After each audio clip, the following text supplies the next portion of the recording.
बचपन से एक कहावत आपने सुनी होगी, गांधी जी के 3 बंदर थे और इन 3 बंदरों का मैसेज भी हमें बताया गया है कि बुरा मत देखो, बुरा मत सुनो, बुरा मत कहो। ऐसा करके तीनों बंदरों की मूर्तियां भी कई जगह अवेलेबल हैं।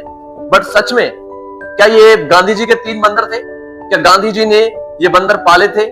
ये कहावत क्यों फेमस हुई और हमारे इंडिया में इसको इस लेवल पे क्यों पढ़ाया गया? ये मैसेज बहुत अच्छा है, लेकिन इसकी शुरुआत हमारे भारत से नहीं हुई। असल में इन 3 बंदरों का कॉन्सेप्ट जो है ये जापान से है और जिस जगह जिस टेंपल में इन मूर्तियों को रखा गया है उसका नाम है निक्को गोसुगोट श्राइन, ऐसा कुछ।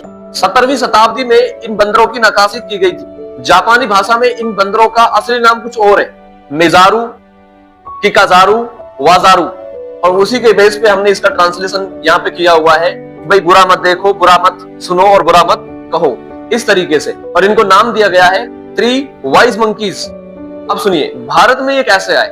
क्योंकि गांधी जी तो कभी जापान गए नहीं, तो भारत में कैसे आएगी? तो असल में कुछ इतिहासकारों का ये मानना है कि जापान या चाइना से कुछ विजिटर्स इंडिया में आए, उन लोगों ने इस मैसेज को गांधी जी को बताया और जब गांधी जी को ये पसंद आया तो उन विजिटर्स ने, उन आगंतुकों ने एक तरीके से गिफ्ट के तौर पे ये गांधी जी को दिए। गांधी जी के साबरमती आश्रम में आज भी इन तीनों मंदिरों की ये मूर्तियां मौजूद है और इनका मैसेज गांधी जी को पसंद आया। लेकिन हमारे देश में इसको एक ऐसी कहावत के रूप में पेश किया गया कि ये गांधी जी के 3 बंदर थे, तो गांधी जी का मैसेज बताया गया इसको। असल में ये मैसेज गांधी जी का नहीं था, गांधी जी को ये मैसेज अच्छा लगा, इसलिए गांधी जी ने इसको एक्सेप्ट किया, प्रमोट किया और गांधी जी की पहचान इन बंदरों के साथ बन गई।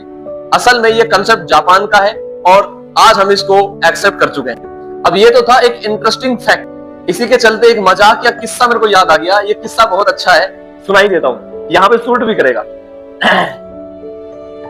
तो एक बार क्या हुआ कि एक टीचर से एक स्टूडेंट ने पूछा कि सर, जब गांधी जी के 3 बंदर थे तो जब गांधी जी चले गए उसके बाद में उन 3 बंदरों का क्या हुआ?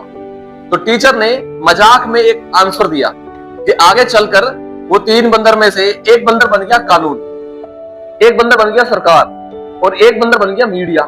अब जो कानून बना वो तो हो गया जी अंधा, उसको अब दुनिया के पब्लिक के मुद्दे दिखाई नहीं देते, नहीं।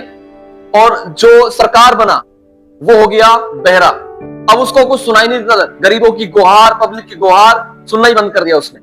उसके बाद अब तीसरा है मीडिया।